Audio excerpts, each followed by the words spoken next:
রান্নার fission fusion চ্যানেলে সবাইকে স্বাগত। বাড়িতেই কিভাবে বানানো যায় সুস্বাদু মোচার চপ, সেটাই আজ আমি তোমাদের সঙ্গে শেয়ার করব।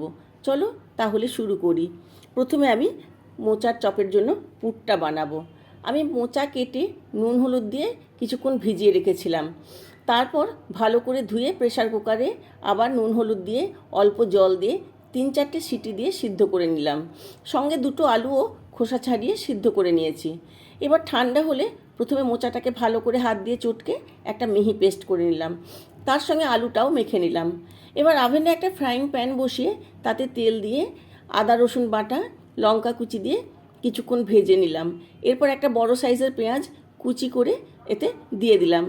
অল্প লবণ দিলাম যাতে তাড়াতাড়ি পেঁয়াজটা ভাজা হয়ে যায়। এবার টমেটো কেটে ছোট টুকরো করে দিলাম, কিছুক্ষণ ভেজে নিলাম। এরপর সিদ্ধ করা মোচাটা এতে দিয়ে দিলাম।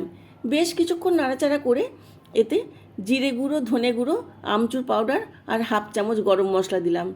সব ভালোভাবে মিশিয়ে আরও কিছুক্ষণ নেড়ে নিয়ে আমি 1 মুঠো রোস্টেড চীনাবাদাম দিলাম আর বাইন্ডিংয়ের জন্য 2 চামচ ছাতু দিলাম। আবার সব কিছু ভালোভাবে মিশিয়ে আমি গ্যাস অফ করে পুরটা ঠান্ডা হতে দিলাম। অন্যদিকে একটা পাত্রে 2 টেবিল চামচ কর্নফ্লাওয়ার অল্প জল দিয়ে আর একটু লবণ দিয়ে একটা ব্যাটার বানিয়ে নিলাম। একটা পাত্রে কিছুটা ব্রেড স্ক্রাম্ব নিলাম। এরপর মোচার পুর থেকে কিছুটা পুর নিয়ে এইভাবে চপের আকারে গড়ে নিলাম। প্রথমে কর্নফ্লাওয়ারের ব্যাটারে ডুবিয়ে ব্রেড স্ক্রাম্ব মাখিয়ে নিলাম।